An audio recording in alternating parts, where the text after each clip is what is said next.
नमस्कार, आप सभी को एक बार फिर से मैं आपके अपने यूट्यूब चैनल वेंकटेश एच पुजार में तहे दिल से स्वागत करता हूं। तो आज मैं गदग के एक बहुत ही फेमस प्लेस पे जा रहा हूं। वो क्या है? वो है वीरेश्वरा पुण्य आश्रम। आप इसको गहान योगी पंडित पुट्टराज मठ भी बोल सकते हैं, या फिर पुट्टयज्जा मठ गदग भी बोल सकते हैं, या फिर इसको गदग का संगीत महल भी बोल सकते हैं। तो आइए उसके बारे में एक एक इन्फॉर्मेशन आपसे मैं शेयर करता हूँ। वीडियो के साथ बने रहिए। अगर आप लोग हुबली धारवाड़ से आ रहे हैं तो आपको सबसे पहले ये सर्कल पड़ेगा, इसको ओल्ड डीसी सर्कल बोलते हैं। अगर बाइक से आ रहे हैं तो आप इस गली से जा सकते हैं। आप इस गली पे सीधा जाएंगे, आपको ऐसे एक गेट पड़ेगा, वहाँ पे साइड में आपको खुला पड़ा है, वहाँ से आप यहाँ से बाइक से निकल सकते हैं। अगर आप कार से आ रहे हैं तो आप पुट्टराज गवाई का जो मठ है उनका एक सर्कल है, वहाँ से आपको राइट लेना है, फिर राइट लेंगे तो आप भी इसी प्लेस पर पहुँच जाएंगे। मैं बाइक से जा रहा हूँ तो मैं इस रूट को अपना रहा हूँ। तो देखिए, ऐसे आप सीधा जब जाएंगे वहाँ पे एक राइट में एक गली आती है, वो गली सीधा आपको मठ की ओर ले जाएगी। तो ये देखिए, ये है मेन गेट। यहाँ से आप ऐसे सीधा राइट लेंगे तो ये है पूरा मठ की तरफ जाने वाला रास्ता। और यहाँ पे ही बाजू में ही उनका एक कॉलेज भी है, आर्ट्स कॉलेज भी है मठ का। यहाँ पे संगीत शिक्षा वगैरह दी जाती है। तो आइए मठ की तरफ बढ़ते हैं। मठ के बारे में जितनी इन्फॉर्मेशन मुझे पता है आप सभी से मैं वो शेयर करने का प्रयास करूँगा। तो ये जो वीरेश्वरा मठा है या फिर वीरेश्वरा पुण्य आश्रम है, आज राज्य, राष्ट्र और अंतर्राष्ट्रीय लेवल पे आज इतना फेमस क्यों है? वो है हानगल कुमार स्वामी जी की वजह से। हानगल कुमार स्वामी जी जो हैं पंचाक्षरी गवाई जी, जिनको गद्दी गया भी कहा जाता है, उनको और उनके बड़े भाई को काड़ा शेट्टी नामक एक गांव से लेके आके उन्होंने संगीत में निपुण किया था। जो उनके बड़े भाई के डेथ के बाद है, पंचाक्षरी गवाई जी जो हैं उनको मैसूर भेजा गया था। वहाँ पे उन्होंने संगीत सीखा था। किन से सीखा था? जो एक फेमस म्यूजिशियंस थे तंजावरों और कर्नाटका के, उनसे उन्होंने म्यूज़िक सीखा। वहाँ से म्यूज़िक सीख के आने के बाद उन्होंने परफॉर्मेंस करी थी। वीर शैवा महासभा जो इवेंट हुआ था बागलकोट में, वहाँ पे उन्होंने परफॉर्मेंस दी थी। वहाँ पे उनकी परफॉर्मेंस को देखकर, उनका संगीत सुनकर सब ने उनको वहाँ पर अप्रिशिएट किया। उसके बाद उनको पंचाक्षरी गवाई की उपाधि दी गई। उसी टाइम पे क्या हो रहा था, जो मठ में थे, जो विद्यार्थी थे, स्टूडेंट्स थे, दिन ब दिन बढ़ते जा रहे थे शिव योगी मंदिर में। तो उस टाइम वहाँ पे उन सभी स्टूडेंट्स को अकोमोडेट करने के लिए जगह कम पड़ रही थी। तो उस टाइम कुछ लोगों ने कुमार स्वामी जी को सजेस्ट किया कि आप जो ये संगीत स्कूल है इसको कहीं और शिफ्ट कर लीजिए। तो कुमार स्वामी जी ने पंचाक्षरी गवाई जी से कहा कि इस स्कूल को हम कहीं और शिफ्ट करते हैं। तो 3 मार्च 1914 को ये जो स्कूल है निडगुप्पा कोप्पा में सेटअप किया गया। उस टाइम को जो हमारे पुट्टराज गवाई जी थे, उनके अंकल उनको उस आश्रम में छोड़ने के लिए आए थे।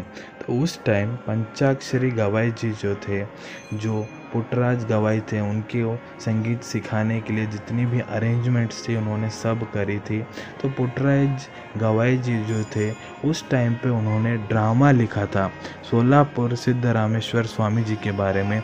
तो श्री बी ईरना नाम के एक व्यक्ति थे, दानी थे, जिन्होंने इस आश्रम को 1 एकड़ की ज़मीन जो थी भेंट में दी थी। तो इस आश्रम का मेन काम क्या है? जो एकदम कमज़ोर वर्ग के हैं, गरीब विद्यार्थी हैं, उनको म्यूज़िक के साथ साथ 12 वर्ष तक वो आश्रम में रखते हैं और उनको पढ़ाई का खर्चा सब जो है आश्रम ही उठाता है, चाहे वो कोई भी कास्ट के हों, कोई भी धर्म के हों। तो पुट्टराज गुरुजी जो थे उस टाइम पे घर घर जाकर भिक्षा मांगते थे और अपने स्टूडेंट्स को भी वो ये सब सिखाते थे। इस आश्रम और इस जो संगीत स्कूल है, यहाँ पे हिंदुस्तानी म्यूज़िक का जो कोर्स है वो मेन कोर्स है, जो यहाँ पे वीरेश्वर पुण्य आश्रम में पढ़ाया जाता है। इस जो संगीत स्कूल है वहाँ पे 40 से ज़्यादा उनके पास टीचर हैं।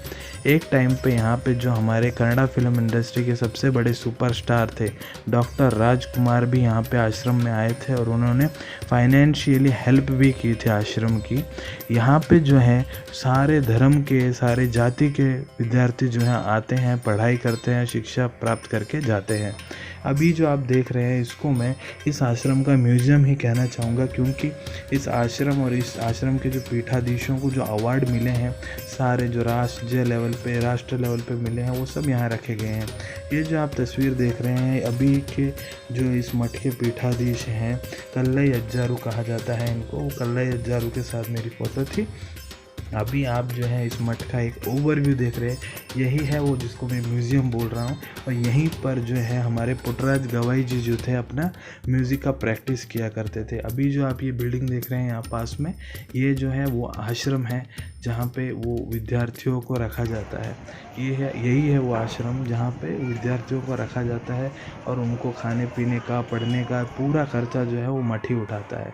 जिस दिन भाग्य से जिस दिन मैं वहाँ पे गया था, उस दिन वहाँ के जो पीठाधीश थे कल्लई अज्जा, उनका जन्मदिन जो है वहाँ के आश्रम के जो बच्चे हैं सब लोग मनाए जा रहे थे। और भाग्य से हम भी उसी दिन वहाँ पे गए हुए थे, हमको भी ये सब देखने का मौका मिला और हमने कल्लई अज्जारू से आशीर्वाद भी लिया और हमको बहुत अच्छा लगा उस दिन। तो आप उसके जो दृश्य हैं देख सकते हैं, जैसे वहाँ के विद्यार्थी जो हैं, वहाँ के अभी मठाधीश जो हैं, पीठाधीश जो हैं कल्लई अज्जारू पे पुष्प वर्षा कर रहे हैं। ये जो मठ है बहुत वर्षों से चल रहा है और बहुत सारे जो विद्यार्थी हैं यहाँ से पढ़ के आज बड़ी बड़ी स्थानों पे काम कर रहे हैं। अब मैं कुछ बातें आपको पंडित पुट्टराज गवाईगुड़ू के बारे में बताना चाहता हूँ। पंडित पुट्टराज गवाईगुड़ू जो हैं उनका जन्म 3 मार्च 1914 को हुआ था और उनकी मृत्यु 17 सितंबर 2010 को हुई थी। पंडित पुट्टराज गवाईगुड़ू जो हैं एक बहुत बड़े इंडिया के म्यूजिशियन थे। उसके साथ साथ वो जो हिंदुस्तानी क्लासिकल म्यूज़िक है उसमें बहुत ही निपुण थे। पुट्टराज गवाईगुड़ू जो हैं उन्होंने 80 से ज़्यादा पुस्तक लिखी हैं। वो हिंदी भाषा में है, कन्नड़ा भाषा में है और संस्कृत भाषा में है।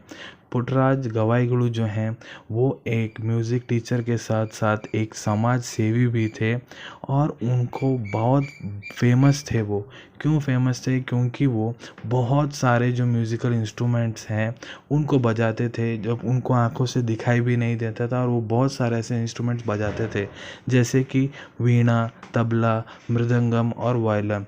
और उनको जो हमारे भारत का 3rd हाईएस्ट सिविलियन ऑनर है पद्म भूषण से भी सम्मान किया गया है 2010 को। तो आशा करता हूँ ये वीडियो आपको पसंद आई होगी। तो मिलेंगे अगले वीडियो में एक नए विषय के साथ। Till then take care. धन्यवाद।